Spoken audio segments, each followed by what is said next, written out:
सबैलाई ख्रीष्ट येशूको नाममा जय मसीह छ। अघि हामीले तीनवटा खण्ड पढिसकेका छौँ। एउटा यशाया 53 अध्यायबाट, एउटा हिब्रू 10 अध्यायबाट र एउटा चाहिँ हामी यूहन्नाको सुसमाचार 19 अध्यायबाट। आज हामी विशेष यशाया 53 अध्यायबाट हामी विशेष पाठ गर्नेछौँ। आइजाया 53 सफरिङ सर्भेन्ट भनेर आज चाहिँ दुःख कष्ट भोग्ने सेवकको बारेमा हामी विशेष अध्ययन गर्नेछौँ। यशाया 53 अध्यायको 1 देखि 12 पदसम्म हामीले अघि नै पढिसकेको छौँ। यो खण्ड प्रभु यीशु ख्रीष्ट जन्मनु भन्दा 700 वर्ष अगाडि यो खण्ड लेखिएको हो। यो खण्डले सेवकको बारेमा अर्थात् एउटा दासको बारेमा बताएको छ र यो विशेष दुःख कष्ट भोग्ने दासको बारेमा यहाँनिर बताइएको छ। यो दुःख कष्ट भोग्ने दासको जन्म र हुर्काइ चाहिँ कमजोर र अप्रसिद्ध हुनेछ भन्ने कुरो चाहिँ 1 देखि लिएर 3 पदसम्म लेखिएको छ।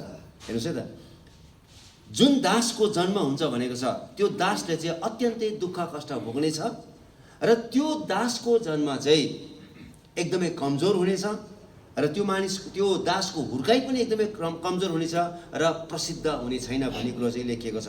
म तपाईँलाई पढ्न चाहन्छु 2 पदमा। हेर्नुहोस् है त, 1 देखि 3 पदसम्म म 2 पद पढ्न चाहन्छु। उहाँको सामु कलिलो बोट जस्तो र सुक्खा जमिनबाट निस्केको जरो जस्तो बढ्यो।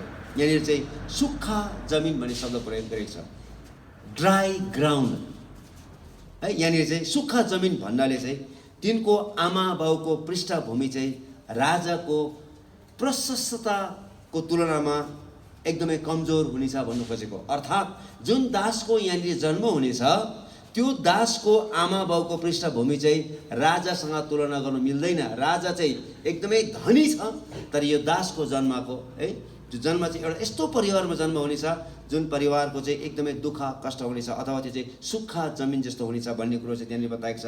किनकि राजाको जन्म दरबारमा हुन्छ र राजाको जन्म हुने बित्तिकै तिनलाई राजकुमार भनेर घोषणा गरिन्छ र तिनको निम्ति कुनै पनि कुराको असुविधाहरू हुँदैन।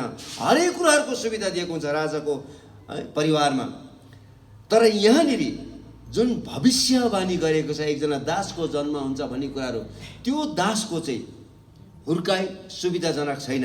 उसको चाहिँ एकदमै दुःखमय छ, एकदमै यो चाहिँ सुक्खा जमिनमा जस्तै हुनेछ, सुक्खा जमिनमा जस्तो हुनेछ, सुक्खा जमिनबाट निस्केको जरो जस्तै बढ्यो भन्ने कुरो बताएको छ। यहाँनिर अघि हामीले पढ्यौँ 2 पदमा, यहाँनिर यसरी लेखेको छ सुक्खा जमिनबाट है, कलिलो बोट जस्तै सुक्खा जमिनबाट निस्किएर जरो जस्तो बढ्यो भन्ने कुरो बताएको छ। भन्नुको अर्थ चाहिँ त्यो चाहिँ के छ भन्दाखेरि कुपोषण लागेको, माल न्युट्रिसन भन्छ अङ्ग्रेजीमा, अर्थात् राम्रोसँगले खान नपाएको। हेर्नुहोस् है त, जुन यशाया 53 अध्यायमा जुन दासको बारेमा यहाँनिर अगमबानी बोलिएको छ अथवा भविष्यवाणी बोलिएको छ, यो भविष्यवाणी चाहिँ त्यो दासको बारेमा बोलिएको जुन दासले चाहिँ एकदमै धेरै दुःख कष्ट भोग्नेछ। यसकारण त्यो दासलाई चाहिँ सफरिङ सर्भेन्ट भनेर चाहिँ यहाँनिर चाहिँ घोषणा गरिएको छ र त्यो व्यक्तिको जन्म चाहिँ एकदमै कमजोर परिवारमा हुनेछ। राजाको तुलनामा चाहिँ यो दासको चाहिँ एकदमै दुःख कष्टमा यो मानिसको हुर्काइ हुनेछ। यसकारण चाहिँ सुक्खा जमिन भन्ने कुरो यहाँनिर बताएको छ। सुक्खा जमिन जस्तो चाहिँ उनको हुर्काइ हुनेछ र यहाँनिर चाहिँ ज्वरो समेत बढ्यो भनेको अर्थ चाहिँ यहाँनिर चाहिँ कुपोषण अर्थात् खानु नपाएको, राम्रोसँगले खानु नपाएको अवस्था हुनेछ। 2 पदमा र 3 पदमा, 2 पदमा यसरी पनि लेखिएको छ, माघी भागमा यसरी लेखिएको छ, उसित हामीलाई आकर्षित गर्ने केही सुन्दरता न त महत्त्व नै थियो। हेर्नुहोस् है त, उसित हामीलाई आकर्षण गर्ने न केही सुन्दरता थियो न त केही महत्त्व नै थियो भन्ने कुरो चाहिँ त्यहाँनिर बताएको छ। इजरायलको पहिलो राजा साउल अत्यन्तै अग्लो थियो र ऊ एकदमै हेर्नमा एकदमै आकर्षित थियो। दाउद राजा एकदमै सुन्दर थियो। इजरायलमा जन्मेका धेरै राजाहरू चाहिँ अत्यन्तै सुन्दर र आकर्षित थियो। तर जुन राजाको यहाँनिर जन्मको बारेमा बताएको छ अथवा जुन दासको जुन सेवकको यहाँनिर उल्लेख गरेको छ यो 53 अध्यायमा, ती राजाहरूको तुलनामा चाहिँ यो दासको कुनै पनि सुन्दरता थिएन र यो दासको कुनै पनि महत्त्व थिएन। उसको अनुहारमा हामीलाई मनपर्ने केही पनि थिएन भन्ने कुरो चाहिँ यहाँनिर अगमबानी बोलेको छ। 3 पदमा लेखेको छ, ऊ आफ्नै मानिसहरूबाट घृणित थियो र इन्कार गर्यो। आफ्नै मानिस कहाँ उहाँ आउनुभयो र आफ्नै मानिसहरूले चाहिँ यो दासलाई चिनेन, तिनीहरूले उहाँलाई इन्कार गरेको छ। अफसोसमा परेका मानिस र कष्टसित परिचित र ऊ त्यो जस्तो थियो जसलाई देखेर मानिसहरूले आफ्नो मुख फर्काउँछन्। 3 पदमा लेखेको छ, हेर्नुहोस् है त। त्यो मानिसलाई देख्ने बित्तिकै तिनीहरूका आफ्नै मानिसहरूले आफ्नो मुख फर्काएका छन्। ऊ घृणित थियो र हामीले उसलाई केही मोलका गरेनौँ। हेर्नुहोस् है त, यो दासको बारेमा अगमबाणी बोलिएको छ कि त्यो मानिस चाहिँ एकदमै घृणित भयो र त्यो मानिसलाई कसैले पनि, त्यो दासलाई कसैले पनि कुनै पनि मोलका गरेनन्। परमेश्वरले यो दुःख कष्ट भोग्ने दासलाई 1 पदमा लेखेको समुदायको पाप र दण्ड बोक्नको निम्ति नियुक्त गर्नुभएको थियो। 1 पदमा हेर्नुहोस् त, एउटा विशेष किसिमको समुदाय छ र यो समुदायको लागि चाहिँ परमेश्वरले यो दासलाई चाहिँ तिनीहरूको पाप र दण्ड बोक्नको निम्ति नियुक्त गर्नुभएको थियो। 1 पदमा यसले लेखेको छ, हाम्रो समाचार कसले विश्वास गरेको छ र परम प्रभुको बाहुबल कसले प्रकट गर्यो। यहाँ चाहिँ एउटा विशेष किसिमका चुनिएका जातिहरू छ र यो चुनिएका जातिहरूको लागि चाहिँ पवित्र परमेश्वरले यो सेवकलाई, यो दासलाई चुन्नु भएको छ, नियुक्त गर्नुभएको छ तिनीहरूको पाप बोक्नको निम्ति, तिनीहरूको अधर्म बोक्नको निम्ति। यो 1 पदमा भएको यो सानो समुदायको यो कष्ट बोक्ने दासलाई बुझेको थियो। हेर्नुहोस् है त, यो कष्ट बोक्ने सेवक को भन्ने कुरो चाहिँ यो सानो समुदायले बुझेको थियो, किनभने तिनीहरू चाहिँ चुनिएका जातिहरू हो। Substitution for human sin and guilt. प्रभु यीशु ख्रीष्ट मानव जातिको निम्ति पाप र अधर्म बोक्ने है एक असल थुमा हुनुहुन्छ अथवा परमेश्वरको थुमा हुनुहुन्छ। उहाँ चाहिँ मानव जातिको सट्टामा मर्नुभयो र यहाँनिर यो दासको बारेमा बताएको छ। यो दास चाहिँ मानिसहरूको पाप र दण्ड बोक्ने व्यक्ति हुनुहुन्छ भन्ने कुरो चाहिँ 4 पददेखि लिएर 12 पदसम्म यहाँनिर बताएको छ। 2 र 3 पदमा हामीले अघि नै पढिसकेका छौँ कि दास चाहिँ यो जुन दास पवित्र परमेश्वरले पठाउँदै हुनुहुन्छ, जुन दासको बारेमा लेखिएको छ, त्यो दास चाहिँ मानिसको पाप र दण्डको सट्टामा मर्ने व्यक्ति हुनुहुन्छ भन्ने कुरो चाहिँ यहाँनिर बताएको छ। दास आफैले चाहिँ आफ्नो बोझ बोक्ने होइन। यहाँनिर जुन दासको बारेमा बताएको छ, यो दासले चाहिँ आफ्नो बोझ बोकेको छैन, यो दासले चाहिँ अरूहरूको बोझ बोकेको छ। 4 पदमा लेखेको छ, हेर्नुहोस् है त। 4 पददेखि लिएर 6 पदसम्म लेखेको छ। यहाँ यसले निश्चय नै उसले हाम्रो निर्बलताहरू बोक्यो र हाम्रा दुःख भोग्यो, तापनि हामीले उसलाई परमेश्वरबाट हिर्काइएको, उहाँबाट पिटिएको र दुःखमा परेका सम्झ्यौँ। तर ऊ त हाम्रा अपराधहरूका निम्ति छेडियो, हाम्रा अधर्मको निम्ति ऊ पेलियो र हामीमा शान्ति ल्याउन दण्ड उसमाथि पर्यो र उसको कोराको चोटले हामी निको भयौँ। 6 पदमा हामी सबै भेडा चाहिँ बरालिएका छौँ, हामी हरेक आफ्नै बाटोतिर लागेका छौँ र परम प्रभुले उसमाथि हाम्रो सबैको अधर्म हालिदिनु भएको छ। हेर्नुहोस् न, यहाँनिर जुन दासको बारेमा बताएको छ, यो दासले चाहिँ दुःख कष्ट भोगेको छ र यो दुःख कष्ट चाहिँ उसले चाहिँ उसको आफ्नो व्यक्तिगतको निम्ति बोकेको होइन, तर उसले चाहिँ चुनिएका जातिहरूको निम्ति, अरू मानिसको निम्ति चाहिँ यो मानिसले बोझ बोकेको छ, अधर्म बोकेको छ, अरू मानिसको पाप बोकेको छ। किनभने परमेश्वर आफैले नै यो दासलाई अरू मानिसहरूको पाप र अधर्म बोक्नको निम्ति, अरू मानिसको पाप र दण्डको सट्टामा यो दासलाई चाहिँ पवित्र परमेश्वरले नियुक्त गर्नुभएको छ। त्यही भएर उहाँलाई चाहिँ मानिसहरूको सट्टामा मारिने दास भनेर चाहिँ 5 पदमा चिनिएको छ। उहाँ चुनिएका मानिसहरूको निम्ति छेडिनु भयो।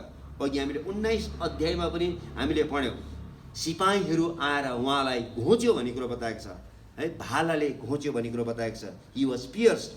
उहाँ हाम्रा अपराधहरूको निम्ति पेलियो, किनकि यो चुनिएका जातिहरू भड्केका थिए। पवित्र परमेश्वरले चुन्नुभएका जातिहरू भड्केको कारणले गर्दाखेरि, परमेश्वरबाट टाढा भएको कारणले गर्दाखेरि, परमेश्वरको नजिकमा ल्याउनका निम्ति चाहिँ पवित्र परमेश्वरले यो सेवक अथवा यो दास, दुःख कष्ट भोग्ने दासलाई तिनीहरूको पाप र दण्ड बोक्नको निम्ति नियुक्त गर्नुभएको थियो। यसकारण यो दास, यो सेवक, दुःख कष्ट भोग्ने सेवकले चाहिँ आफ्नो स्वेच्छाले कसैको करकापले होइन, तर आफ्नो सो इच्छाले चाहिँ पवित्र परमेश्वरले नियुक्त गर्नुभएको त्यो कामलाई उहाँले पुरा गर्नुभएको छ।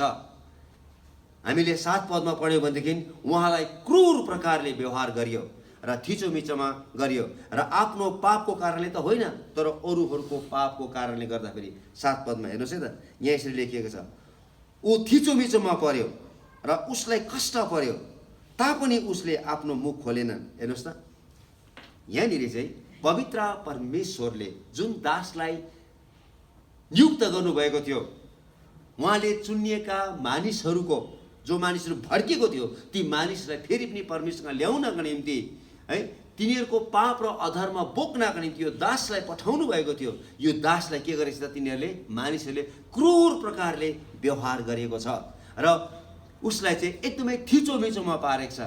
आफ्नो पापको निम्ति होइन, तर अरू मानिसहरूको पापको निम्ति उहाँलाई एकदमै अन्याय प्रकारले उहाँलाई चाहिँ इन्साफ गरिएको छ। 8 पदमा लेखेको छ, हेर्नुहोस् न, 8 पदमा अत्याचार र इन्साफद्वारा ऊ लग्यो। हेर्नुहोस् न त, उसलाई चाहिँ बेठिक प्रकारले न्याय गरेको छ, उसलाई एकदमै अन्याय प्रकारले चाहिँ न्याय गरेको छ।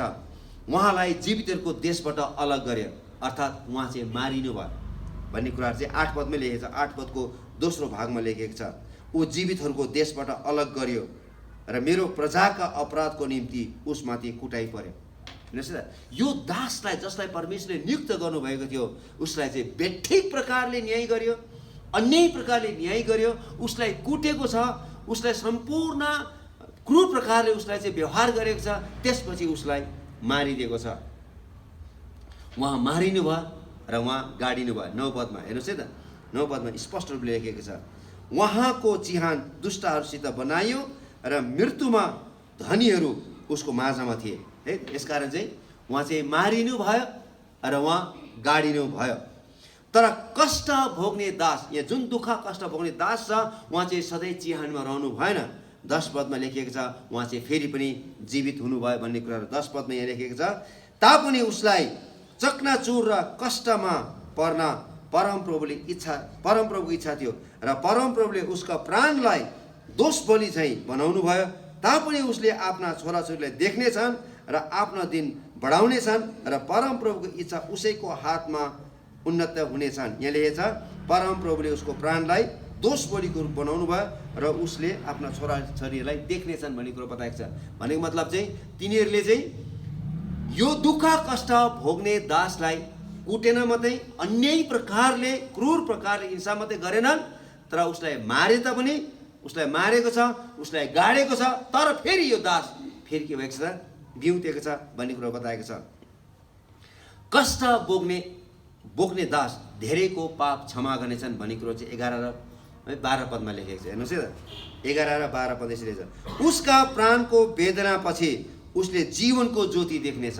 हेर्नुहोस्, ऊ फेरि उठ्नेछ भन्नु खोजेको, अथवा फेरि बिउदनेछ भन्नु गरेको, र सन्तुष्ट हुनेछ। आफ्नो ज्ञानद्वारा मैले धर्मी दासले थोरैलाई धर्मी बनाउनेछन् र उसले तिनीहरूका अधर्म बोक्नेछन्। यसै कारण महानहरूसँगै उनलाई पनि म एक भाग दिनेछु र उसले लुटको माल सामर्थीहरूसित बाँड्नेछन्, किनभने उसले आफ्नो जीवन मृत्युमा खन्यायो र ऊ अपराधीहरूको गन्तीमा गनियो, किनकि उसले धेरैको पाप बोक्यो र उसले अपराधीहरूका निम्ति मध्यस्थ गर्यो। है, यहाँनिर एकदमै स्पष्ट रूपले बताएको छ यो दासले के गर्छ भन्ने कुराहरू। यीशु ख्रीष्ट जन्मनुभन्दा 700 वर्ष अगाडि नै यो भविष्यवाणी भएको थियो, जसलाई अन्याय तरिकाले थिचोमिचोमा पारेर तिनीहरूले मारेका थिए। अब तिनले जीवनका ज्योति देख्नेछन् भनेको अर्थ चाहिँ फेरि त्यो व्यक्तिको पुनरुत्थान हुनेछ भन्ने कुरो चाहिँ यीशु ख्रीष्ट जन्मिनुभन्दा 700 वर्ष अगाडि नै यी कुराहरू भनिएको थियो। यो 700 वर्षभित्र यो यशाया 53 अध्याय कसको निम्ति लेखिएको हो भन्ने कुरो चाहिँ मानिसहरूले यसलाई बुझ्न सकेन। 700 वर्षसम्म यिनीहरूले निरन्तर रूपले त्यो दासको बाटो हेरि नै राखे र त्यो 700 वर्षभित्रमा कतिले चाहिँ यो दास, यो दुःख कष्ट भोग्ने दास चाहिँ इजरायल राष्ट्र हो भनेर पनि कतिले सम्बोधन गरे। तर हामीले यहाँनिर अध्ययन गर्दाखेरि चाहिँ इजरायल राष्ट्रले यो 53 अध्यायमा लेखिएका 10% पनि तिनीहरूले पुरा गर्न सकेनन्। यसकारण चाहिँ तिनीहरूले चाहिँ इजरायलको सट्टामा चाहिँ त्यसपछि चाहिँ उनीहरूले विभिन्न राजाहरूले तिनीहरूलाई, जतिजनाले असल राजाले राज्य गर्यो तिनीहरूको बाटो हेरेको थियो। सायद त्यो दुःख कष्ट भोग्ने राजा त अथवा दास त यही राजा होला भनेर तिनीहरूले विभिन्न राजाहरूको बाटो हेरे। तर जब ती राजाहरूले यो दासले को बारेमा लेखेका कुराहरू पुरा गर्न सकेनन्, तब तिनीहरूले चाहिँ अरू अगुवाहरूलाई तिनीहरूले को बाटो हेरे। र ती अगुवाहरूले पनि यो 53 अध्यायमा लेखेको कुराहरू पुरा गर्न नसकेपछि तिनीहरूले चाहिँ सिपाहीहरूका, आर्मीका प्रमुखहरूलाई, जेनरल्सहरूलाई हेर्न थाले। तब तिनीहरूबाट पनि यो दासमा भएको गुण तिनीहरूमा नभेटाइएको कारणले गर्दाखेरि चाहिँ त्यसपछि चाहिँ तिनीहरूले चाहिँ यो के भयो त, एकदमै तिनीहरूको निम्ति एउटा जिज्ञासाको साथमा चाहिँ तिनीहरूले चाहिँ बाटो हेरि नै रहे। यो दास चाहिँ को होला, यो सेवक चाहिँ को होला, हाम्रो निम्ति दुःख कष्ट भोग्ने, हाम्रो पाप बोक्ने, हाम्रो अधर्म बोक्ने, हाम्रो निम्ति मारिने, हाम्रो निम्ति गाडिने, हाम्रो निम्ति थिचोमिचोमा पर्ने त्यो दास चाहिँ को होला भनेर चाहिँ यहुदाका समुदायले, इजरायलका समुदायले 700 वर्षसम्म निरन्तर रूपले तिनीहरूले बाटो हेरि नै रहे। तर थोरै भन्दा पनि थोरै मान्छेले मात्रै विश्वास गरेको थियो कि यो चाहिँ एउटा दासको रूपमा चाहिँ आउने छ है, जसको कुनै पनि सुन्दरता हुने छैन भन्ने कुरा 2 पदमा है ऊ यहाँ लेखेको छ, उसको सामु कलिलो बोट जस्तो र सुक्खा जमिनबाट निस्केको जरो जस्तो बढ्यो। हेर्नुहोस् है, थोरै भन्दा पनि थोरै मान्छेले मात्रै यो चाहिँ एउटा साधारण परिवारमा जन्मिने छ भन्ने कुरो चाहिँ विश्वास गरेको थियो। उसित हामीलाई आकर्षण गर्ने केही सुन्दरता थिएन, हामीलाई आकर्षण गर्ने उहाँमा कुनै पनि सुन्दरता थिएन, किनभने उहाँ चाहिँ एकदमै गरिब परिवारमा जन्मिनु भएको थियो, न त उहाँमा कुनै महत्त्व नै थियो। यसै कारण यशाया 53 अध्यायमा लेखेको जुन दासको बारेमा, जुन सर्भेन्टको बारेमा, सफरिङ सर्भेन्टको बारेमा लेखिएको छ, मानिसहरूले जिज्ञासाको साथमा चाहिँ आशा गर्न लागे। यसलाई हामी मसायाको आशा भनेर पनि हामी भन्न सक्छौँ। उहाँ चाहिँ यीशु ख्रीष्ट हुनुहुन्छ। उहाँले निस्तार चाड मानेर चाहिँ गेत्समनी बगैँचामा जानुभयो है, बिहिबारको रात उहाँ चाहिँ आफ्नो चेलाहरूसँग निस्तार चाड मानेर चाहिँ उहाँ चाहिँ गेत्समनी बगैँचामा प्रार्थना गर्नको निम्ति जानुभयो र त्यहाँनिर उहाँले प्रार्थना गर्नुभयो र प्रार्थना गर्नु हुँदाखेरि चाहिँ उहाँको पसिना चाहिँ रगतको थोपामा चुह्यो भनेर धर्मशास्त्र बाइबलमा लेखिएको छ। र उहाँले प्रार्थना गरिरहनु हुँदाखेरि मध्यराततिर, झन्डै मध्यराततिर चाहिँ मुख्य पुजारीहरू, शास्त्रीहरू र धर्मगुरुहरूले पठाएका एक दल तरवार र लाठो लिएर उहाँलाई पक्रनको निम्ति आएको छ र उहाँलाई पक्रेर त्यसपछि लिएर गएको छ र उहाँलाई दोषी ठहराउनुभन्दा अगाडि नै, हेर्नुहोस् है त, उहाँलाई चाहिँ अदालतमा दोषी ठहराउनुभन्दा अगाडि नै उहाँलाई चाहिँ तिनीहरूले मुक्काले हिर्काएको छ, उहाँलाई नचाहिने आरोपहरू लगाएको छ, उहाँलाई कुर व्यवहारहरू गरेको छ र उहाँलाई आधा-राततिर इन्साफ गरिएको छ। र यो यशाया 53 अध्यायमा लेखेका जुन दासको बारेमा बताएको छ, दुःख कष्ट भोग्ने दासको बारेमा, त्यो दासको सम्पूर्ण गुणहरू चाहिँ यीशु ख्रीष्टसँग जस्तोको त्यस्तै मिल्दछ। Jesus Christ is the only one who fits the profile of the suffering servant. यीशु ख्रीष्टले मात्र यशाया 53 अध्यायमा उल्लेख गरिएका कुराहरू गर्ने एक व्यक्ति हुनुहुन्छ, किनभने उहाँ एउटा उद्देश्यको साथमा आउनुभएको थियो। उहाँ चाहिँ ईश्वरीय काम पुरा गर्नको निम्ति उहाँ जन्मनु भएको थियो। गब्रिएलले युसुफ र मरियमलाई भन्नुभएको थियो, हेर है, इमानुएल भन्ने एउटा व्यक्ति जन्मिनेछ तिमीहरूबाट र उहाँको नाम चाहिँ यीशु राख्नु, किनभने तिनले चाहिँ आफ्ना मानिसहरूलाई बचाउने छन्। तिनको नाम यीशु राख्नु, किनभने तिनले चाहिँ आफ्ना मानिसहरूलाई बचाउने छन्। यसकारण प्रभु यीशु ख्रीष्ट यस पृथ्वीमा उहाँ चाहिँ एउटा उद्देश्यको साथमा एउटा ईश्वरीय काम पुरा गर्नको निम्ति आउनुभएको थियो। उहाँले आफ्ना मानिसहरूको उद्धार गर्नुहुन्छ। उहाँको जन्म दरबारमा भएन, तर गाईको गोठमा भयो, जसमा आकर्षित गर्ने कुनै पनि थोक थिएन है। जुन कुरा हामीले अघि नै पढिसकेका छौँ, यशाया 53 अध्यायमा उहाँमा कुनै पनि आकर्षित गर्ने कुराहरू थिएन। हेर्नुहोस् है, किनभने उहाँ चाहिँ गाईको गोठमा जन्मिनु भएको थियो। दासको जन्म चाहिँ गाईको गोठमा भएको छ। उहाँ चाहिँ नासरतमा हुर्कनु भएको थियो। नासरतलाई चाहिँ एउटा अन्धकारको ठाउँ भनेर चिन्थ्यो, किनभने यो नासरत भन्ने ठाउँमा चाहिँ सिकर्मीहरू मात्रै बस्थ्यो र एकदमै अन्धकार भएको ठाउँ। त्यहाँ कुनै पनि महत्त्वको ठाउँ थिएन, त्यो कुनै पनि राम्रो ठाउँ थिएन। त्यहाँ प्रायः कोही पनि मान्छेहरू बस्दैन थियो, खालि सिकर्मीहरू मात्रै बस्थ्यो। यसकारण चाहिँ जब प्रभु यीशु ख्रीष्ट नासरतबाट आउनुभयो, त्यति बेला नासरतकै मानिसहरूले प्रश्न उठाएको छ। यूहन्नाको सुसमाचार 1:46 के नासरतबाट पनि असल कुरो आउन सक्छ र? यो चाहिँ एउटा भनाइ नै थियो, के नासरतबाट पनि असल कुरो आउन सक्छ र भनेर चाहिँ मानिसहरूको बिचमा एउटा ठुलो भनाइ थियो। किनभने त्यहाँनिर चाहिँ सिकर्मीहरू बाहेक अरू कोही पनि बस्दैन थियो। यसकारण यो चाहिँ एउटा अन्धकारको ठाउँ थियो, एउटा धुम्मिएको ठाउँ थियो, यो राम्रो ठाउँ थिएन। त्यहाँ त्यति धेरै उब्जनीहरू हुँदैन थियो। प्रभु यीशु ख्रीष्ट त्यो ठाउँमा जन्मिनु भयो। यशाया 53 लेखिएका दास कस्तो हुनुपर्छ भन्ने कुरो चाहिँ प्रभु यीशु ख्रीष्टले नासरतमा हुर्केर र बेथलेहमको गाईको गोठमा जन्मेर उहाँले प्रमाणित गरिदिनु भयो कि यशाया 53 लेखेको दास चाहिँ म नै हुँ भनेर। कसैले पनि आशा गरेको थिएन कि मानिसलाई, मानव जातिको मुक्तिदाता अथवा मानिसलाई मुक्ति दिने मसीहा चाहिँ नासरतबाट आउँछ भन्ने कुरो चाहिँ कसैले पनि आशा गरेको थिएन। किनभने 2 पदमा अघि नै हामीले पढिसकेका छौँ। यहाँ यसरी लेखिएको छ, उसित हामीलाई आकर्षण गर्ने न केही सुन्दरता थियो न केही महत्त्व नै थियो है, र उसको अनुहारमा हामीलाई मनपर्ने केही पनि थिएन। हेर्नुहोस् है त, किन उहाँ नासरतबाट आउनु भएको छ, कसैले पनि पत्याएन। जब उहाँले नाथानिएललाई बोलाउनु भयो, नाथानिएलले पनि पत्याएन र उहाँले सोध्दै हुनुहुन्छ, नासरतबाट पनि असल कुरो आउन सक्छ र? जे कुरो यशाया 53 लेखेको थियो त्यो कुरो प्रभु यीशु ख्रीष्टले पुरा गर्दै हुनुहुन्छ। उहाँ आफ्नो सेवाप्रति सचेत हुनुहुन्थ्यो। He was conscious of his mission.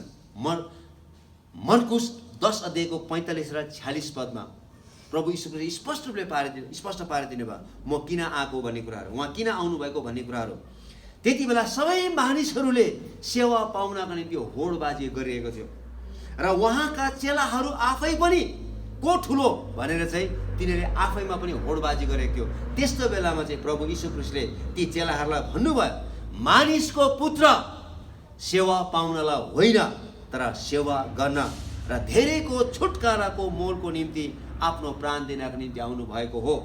किनभने उहाँ दास हुनुहुन्थ्यो, उहाँ चाहिँ सेवा लिन होइन तर सेवा दिनको निम्ति आउनुभएको थियो। उहाँले यही भन्नु खोज्नुभयो कि यशाया 53 जुन दुःख कष्ट भोग्ने दासको बारेमा तिमीले सुनेको थियो आजभन्दा 700 वर्ष अगाडि, आज त्यो चाहिँ के भएको छ, मेरो जीवनमा पुरा भएको छ। त्यही हो दास, म त्यही दास हुँ जो चाहिँ मानिसहरूको है छुटकाराको मोलको निम्ति आफ्नो प्राण दिनको निम्ति म आएको हुँ भन्ने कुराहरू। उहाँ अरूहरूको पापको निम्ति मर्नुभयो। पहिलो पत्रुस 2:24 त्यही लेखेछ, हामी पापको लेखी मरेर धार्मिकताको लेखी जिउँ भनी उहाँले क्रुसमा आफ्नै शरीरमा हाम्रो पाप बोक्नुभयो। यीशु ख्रीष्टले हाम्रो पाप बोक्नुभयो।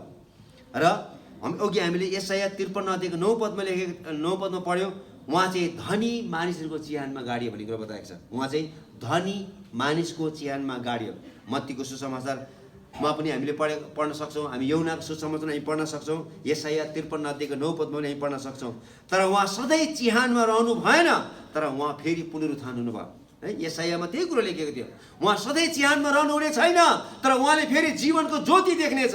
प्रभु यीशु ख्रीष्ट उहाँ मारिनु मात्रै भएन, उहाँ चाहिँ सदाको निम्ति मृत्युलाई जितेर, पापलाई जितेर उहाँ चाहिँ सदाको निम्ति बिउतनु भएको छ। पिता परमेश्वरले आफ्नो मिसन कसरी पुरा गर्नुभयो त? How did God the father accomplish his mission? हेर्नुहोस् न, जुन दिन मानिसको पाप र अनआज्ञाकारिताले गर्दा मानिस परमेश्वरबाट टाढो भयो अथवा अलग भयो, त्यो दिनदेखि यता मानिस परमेश्वर कहाँ जान सकेको छैन। यो पृथ्वीमा जति पनि हामी मूर्ति पूजाहरू देख्छौँ, जति पनि हामी धर्महरू देख्छौँ, यो सब धर्महरू, यो सब देवी देवताहरू, यो सब मूर्तिहरू चाहिँ पवित्र परमेश्वर कहाँ पुग्न नसकेको कारणले गर्दाखेरि उहाँ कहाँ पुग्न सकिन्छ कि भनेर चाहिँ मानिसहरूले कल्पना गरेर बनाएको थोकहरू हो। किनभने मानिसले पवित्र परमेश्वरको विरुद्धमा पाप गरेको दिनदेखि नै परमेश्वर र मानिसको बिचमा विच्छेद भएको छ, एकदमै टाढिएको छ। परमेश्वर टाढो हुनुभएको छ, मानिस पनि एकदमै टाढो भएको छ। र त्यो दिनदेखि लिएर मानिस कहिले पनि परमेश्वरको नजिकमा आउन सकेको छैन। जति धेरै मानिसहरू परमेश्वर कहाँ आउने प्रयास गरेको छ, त्यति नै मानिसहरू झन् टाढो भएको छ। झन् धेरै धर्महरू उत्पन्न भएको यस पृथ्वीमा। यसलाई डिप्राभिटी भन्छ, टोटल डिप्राभिटी, जसको अर्थ हो अब उपरान्त मानिसमा परमेश्वरको नजिकमा आउनको निम्ति कुनै पनि क्षमता छैन भन्नु खोजेको। मानिसमा परमेश्वरको आउनको निम्ति कुनै पनि क्षमता छैन, किनभने मानिसमा पाप छ। मानिसले जतिसुकै धर्म कर्म गरे तापनि, जतिसुकै असल काम गरे तापनि, जति नै त्यो मानिसले आफ्नो ज्ञान बुद्धिले है परमेश्वरको नजिकमा आउने प्रयास गरे तापनि त्यो मानिस कुनै पनि मूल्यमा परमेश्वर कहाँ पुग्न सक्दैन। स्पष्ट रूपले रोमी 3:23 लेखिएको छ, सबैले पाप गरेका छन् र परमेश्वर कहाँ पुग्न, परमेश्वरको महिमामा पुग्न चुकेका छन् भन्ने कुरो बताएको छ। तर यहाँ एउटा दासको तयारी पवित्र परमेश्वरले गर्नुभएको छ। मानिसले नसकेको कारणले गर्दाखेरि, मानिसको दृष्टिमा मानिस एकदमै असफल भएको कारणले गर्दाखेरि, मानिस कुनै पनि मूल्यमा परमेश्वरको नजिक पुग्न नसकेको कारणले गर्दाखेरि परमेश्वर आफैले नै तिनीहरूको निम्ति एउटा सेवक, एउटा दासको निम्ति तयार गर्नुभएको छ।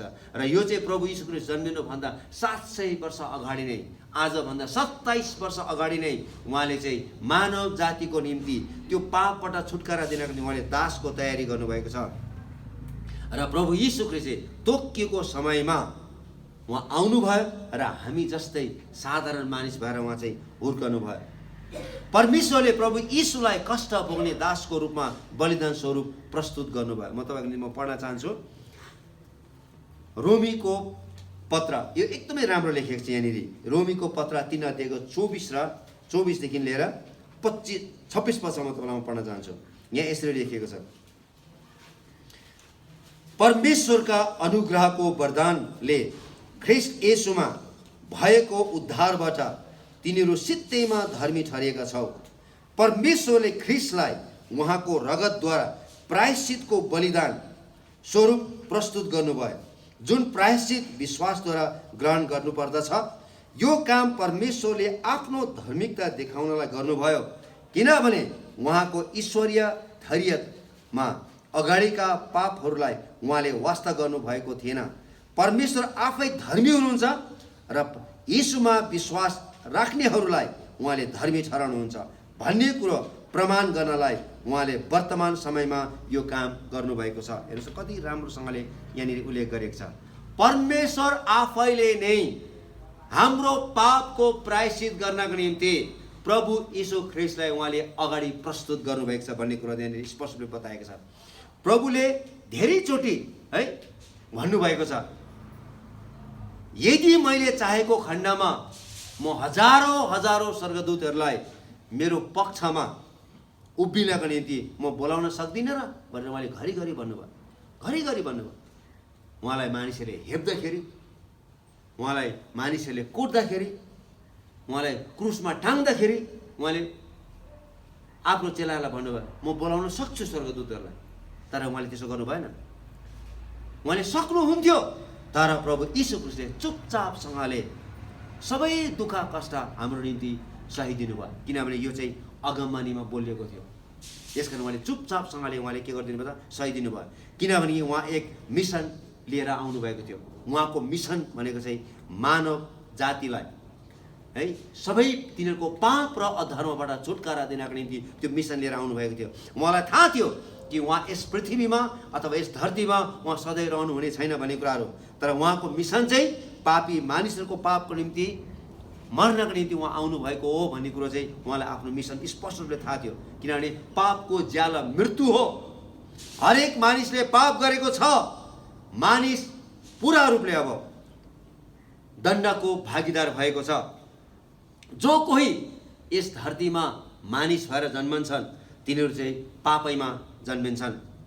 यसकारण चाहिँ पापको ज्याला मृत्यु भएको कारणले आमाको गर्भमा पनि धेरैचोटि बालकहरू मर्ने गर्छ, किनभने त्यो चाहिँ पापको ज्याला हो। त्यो बालकले कुनै पाप गरेको छैन होला, तर आदमले गरेको पाप चाहिँ त्यो बालकमाथि सरेको कारणले गर्दाखेरि गर्भमा पनि बालकहरूको मृत्यु हुन सक्छ, किनभने पापको ज्याला चाहिँ मृत्यु हो। यो कुरो हामी हरेकले बुझ्नुपर्छ। यसका जो कोही यस धरतीमा जन्मन्छ त्यो चाहिँ पापी भएर जन्मिन्छ। हामी सबैजना पापी भएर जन्मिएका हौँ। त्यो व्यक्ति मृत्युको भागीदार हुनेछ, दण्डको भागीदार हुनेछ र नरकको भागीदार हुनेछ। तर परमेश्वरले तोकिएको समयमा उहाँले आफ्नो जातिको निम्ति ख्रीष्ट येशूद्वारा मुक्तिको बन्दोबस्त गरिदिनु भएको छ। पवित्र परमेश्वरले सारा मानव जातिको निम्ति मुक्तिको बन्दोबस्त गरिदिनु भएको छ।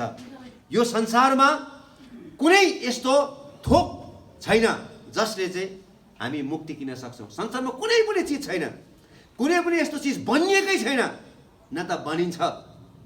कुनै पनि चिजले परमेश्वरबाट सित्तैमा आउने त्यो मुक्तिलाई किन्न सकिन्छ। मुक्ति त केवल पवित्र परमेश्वरले मानव जातिको निम्ति बन्दोबस्त गर्नुभएको छ। पवित्र परमेश्वरले मात्रै ख्रीष्ट येशूद्वारा जुटाउनु भएको छ। र स्वर्ग मुनि मानिसको बीचमा मुक्ति पाउनको निम्ति अरू कुनै पनि बाटोहरू छैन, कुनै पनि विकल्प छैन। येशूले भन्नुभयो, बाटो सत्य र जीवन म नै हुँ, म बाहेक अरू कोही पनि पिता परमेश्वरका जान सक्दैन। किनकि संसारको पाप उठाइ लैजाने परमेश्वरको थुमा येशू ख्रीष्ट नै हुनुहुन्छ भन्ने कुरो चाहिँ घरिघरि धर्मशास्त्र बाइबलमा लेखिएको छ। प्रभु येशू रोमी सरकार पिलातुसको अगाडि उहाँ निर्दोष ठहरिनु भयो, उहाँ हेरोदको अगाडि निर्दोष ठहरिनु भयो। तर उहाँ निर्दोष ठहरिनु भए तापनि मानिसले उहाँलाई पक्रे, उहाँलाई गिरफ्तार गरे, उहाँलाई थुके, उहाँलाई गिल्ला गरे, उहाँलाई कुटे, उहाँलाई काँडाको मुकुट लगाइदिए। धेरैले सोचे यो मानिसको कोही पनि छैन भनेर, यो त सहारा बिन रहेछ भन्ने कुराहरू। तर उहाँले यशाया 53 अध्यायमा लेखेका त्यो दासको बारेमा लेखेका हरेक कुराहरूलाई उहाँले पुरा त्यो भविष्यवाणीलाई पुरा गर्दै हुनुहुन्थ्यो। यसकारण चाहिँ उहाँ सहारा बिन चुपचापसँगले है, अघि हामीले पढेका थियौँ है, यहाँ 7 पदमा म तपाईँलाई फेरि म पढ्न चाहन्छु।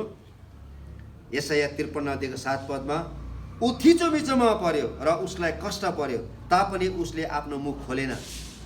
है, कति राम्रोसँग लेखेछ। मारिन लगेका थुमालाई जस्तै ऊ डोर्याएर लग्यो, आफ्नो उन कत्रनेको सामु भेडा मौन भए जस्तै उसले पनि आफ्नो मुख खोलेन। प्रभु यीशु उसले मुख खोल्नु भएन, मैले चुपचापसँगले यशाया 53 अध्यायमा लेखेको भविष्यवाणीहरू उहाँले पुरा गर्नुभयो। किनकि उहाँद्वारा नै परमेश्वरले यस धरतीमा मुक्ति ल्याउँदै हुनुहुन्थ्यो। येशू ख्रीष्टद्वारा मात्र परमेश्वरले सारा मानव जातिको पापको ऋण तिर्नको निम्ति उहाँले बन्दोबस्त गर्नुभएको थियो। यसकारण रोमी 3 अध्यायको 24 पदमा त्यही लेखेको छ अनुसार रोमीहरूले प्रभु यीशु ख्रीष्टलाई क्रुसमा मारेको होइन, तिनीहरू त एउटा साधन मात्रै थियो। यहुदी अधिकारीहरूले यीशु ख्रीष्टलाई क्रुसमा टाँगेको होइन।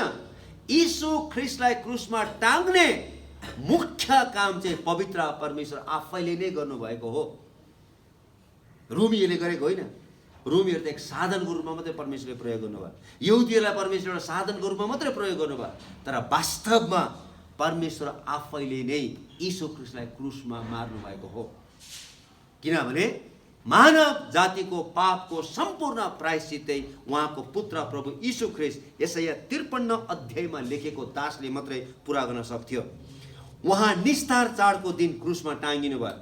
हेर्नुहोस् त, जुन दिन इजरायली मानिसहरूले आफ्नो पापको प्रायश्चितको निम्ति अथवा मिस्र देशबाट निस्किने बेलामा जुन थुमा मारेर त्यो रगत ढोकाको चौकसमा लगाउनु पर्ने थियो, त्यही दिन प्रभु यीशु ख्रीष्ट संसारका पाप उठाइ लैजाने परमेश्वरको थुमा भएर चाहिँ उहाँ चाहिँ त्यो दिन चाहिँ उहाँ चाहिँ क्रुसमा बलिदान हुनुभयो। जब यहुदीहरू थुमालाई मार्नको निम्ति तयारी हुँदै थिए, त्यति बेला चाहिँ प्रभु यीशु ख्रीष्टलाई क्रुसमा टाँग्नको निम्ति मानिसहरूले लिएर जाँदै थिए। त्यस बेला संसारको पाप उठाइ लैजाने परमेश्वरको थुमालाई गलगथा भन्ने ठाउँमा लगिँदै थियो।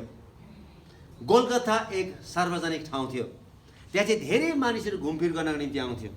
र गोलगथा चाहिँ है, त्यो चाहिँ नर्दर्न है, उत्तरी अफ्रिकाबाट चाहिँ रोम सहरमा जानका निम्ति एउटा ठुलो हाइवे थियो। त्यहाँ चाहिँ प्रशस्त मानिसहरू हिँड्ने गर्थे र त्यो ठाउँमा लगेर चाहिँ प्रभु यीशु ख्रीष्टलाई क्रुसमा टाँगिएको छ। र क्रुसमा टाँग्दाखेरि त्यहाँनिर 3वटा भाषामा नासरतका यीशु यहुदीहरूको राजा भनेर चाहिँ लेखिएको छ। एउटा चाहिँ हिब्रू भाषामा, यो चाहिँ धार्मिक भाषा थियो। एउटा चाहिँ ग्रिक भाषामा, त्यो चाहिँ सबै मानिसले पढ्न सक्ने सार्वजनिक भाषा थियो। अर्को चाहिँ ल्याटिन भाषामा, यो चाहिँ राजनीतिक भाषा थियो, ताकि यीशु ख्रीष्ट को हुनुहुन्छ भनेर सारा जातिका मानिसले देख्न सकोस् भनेर चाहिँ यीशु ख्रीष्टलाई गोलगत्ता भन्ने ठाउँमा लगेर क्रुसमा टाँगिएको थियो।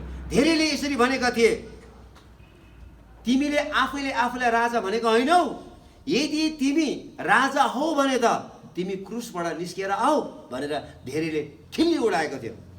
प्रभु यीशु ख्रीष्ट आउन सक्नुहुन्थ्यो, किनभने उहाँ परमेश्वर हुनुहुन्छ, उहाँ राजाहरूको राजा हुनुहुन्छ। तर उहाँले के गर्नुभयो त चुपचापसँगले हाम्रो निम्ति सहिदिनु भयो।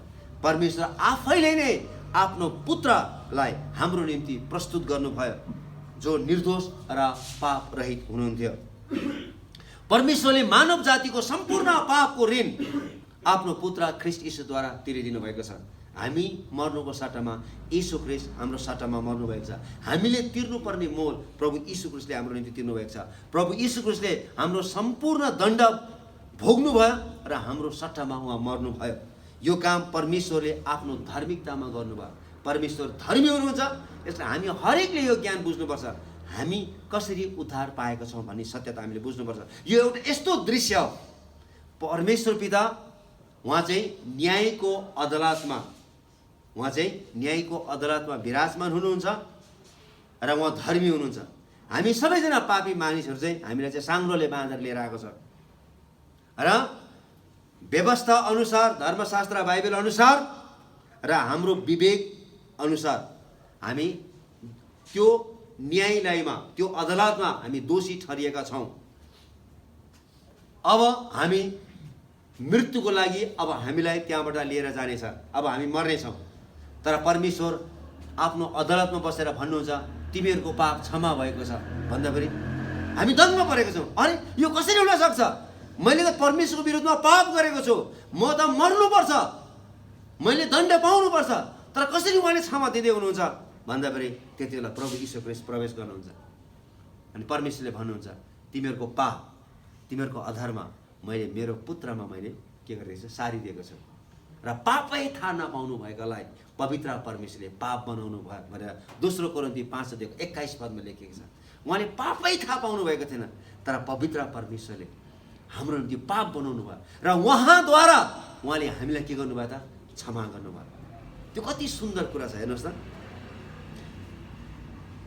हाम्रो सट्टामा प्रभु यीशु ख्रीष्ट त्यो दण्डको ठाउँ लिनुभयो। परमेश्वरले हाम्रो पाप क्षमा उहाँको पुत्र ख्रीष्ट यीशुद्वारा बन्दोबस्त गर्नुभएको छ।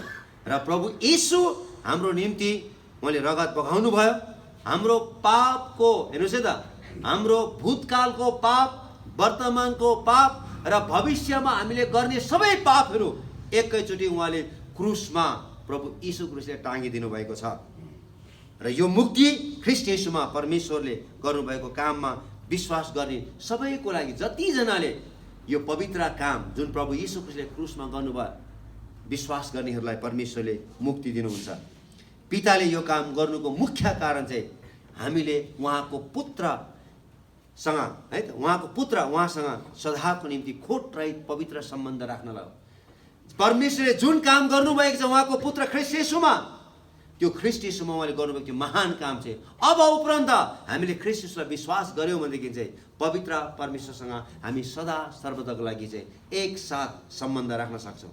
अब हामी यहाँबाट के लिएर जानु त, है त? यो चाहिँ खास गुड फ्राइडेको सन्देश र आजको सन्देश र भोलिको सन्देश, यो 3टा सन्देश एकै ठाउँमा मिलाएको छ। यस अब हामी यहाँबाट के सिकेर जान्छौँ? यशाया 53 लेखेको सेवक दास, दुःख कष्ट भोग्ने दास, है, उहाँमा कुनै सुन्दरता नै थिएन, हामीलाई आकर्षित गर्ने कुनै कुरा नै थिएन उहाँसँग, उहाँमा कुनै महत्त्व नै थिएन, किनभने उहाँ नासरतमा जन्मनु भएको थियो। नासरतको कुनै महत्त्व नै थिएन, कुनै मोल नै थिएन, है। के नासरतबाट पनि असल कुरा आउन सक्छ र? तर प्रभु यीशु ख्रीष्ट आउनु, मानिसले आफ्नो आफ्नो धर्म कमाइरहेको थियो, मानिसले आफ्नो विभिन्न प्रयासहरू गरिरहेको थियो। मानिस कहाँ पुग्नको, परमेश्वर कहाँ पुग्नको निम्ति मानिसले हर किसिमको प्रयासहरू गरिरहेको थियो। तर मानिस असफलमाथि असफल भएको कारणले गर्दाखेरि, मानिसमा कुनै पनि परमेश्वर कहाँ पुग्ने क्षमता नभएको कारणले गर्दाखेरि परमेश्वरले नै आफ्नो पुत्र प्रभु यीशु ख्रीष्टलाई उहाँले प्रस्तुत गर्नुभयो, ताकि मानिसले अब चाहिँ ख्रीष्ट येशूद्वारा परमेश्वरको नजिकमा जान सक्छ भन्ने कुरा। र जुन कुरो अघि हामीले हिब्रू 10 अध्यायमा हामीले पढेका थियौँ, यसकारण कसैको सङ्गति जानी बानी हुँदैन भनेर त्यहाँनिर लेखेको छ। किनभने प्रभु यीशु ख्रीष्टले हाम्रो निम्ति बाटो खोलिदिनु भएको छ। जब उहाँ क्रुसमा बलिदान हुनुभयो, मन्दिरको पर्दा माथि टुप्पादेखि लिएर तल फेदसम्म च्यातिएको छ। भनेको मतलब अब सधैँको निम्ति अब परमेश्वरकोमा हामी कुनै पनि बेला हामी जान सक्छौँ भन्ने कुरो अघि हामीले हिब्रू 10 अध्यायको हामीले 16 पददेखि लिएर 25 पदसम्म पढेका छौँ। यसकारण एक ठाउँमा भेला हुनु छोड्नु हुँदैन भन्ने कुरो बताएको छ। किनभने अब हाम्रो निम्ति सदाको निम्ति पवित्र परमेश्वरको नजिकमा आउन निम्ति ढोका खोलिएको छ। अब हामीले कसैले पनि रोक्न सक्दैन, किनभने ख्रीष्ट येशूले हाम्रो पापको ऋण, हाम्रो भविष्यको ऋण, हाम्रो वर्तमानको ऋण र हाम्रो भूतकालको ऋण सबै उहाँले तिरिसक्नु भएको छ। यसकारण अब हामीले के गर्नुपर्छ भन्दाखेरि हामी पवित्र परमेश्वर पिता कहाँ उहाँको पुत्र यीशु ख्रीष्टद्वारा जो कष्ट भोग्ने दास हुनुहुन्छ उहाँद्वारा चाहिँ हामी जहिले पनि नजिकमा आउनुपर्छ। त्यो चाहिँ आजको विशेष सन्देश हो। आउनुहोस् हामी सबैजना मिलेर हामी प्रार्थना गर्नेछौँ र हामी आफैलाई एकछिन प्रभुको हातमा हामी अर्पण गर्नेछौँ।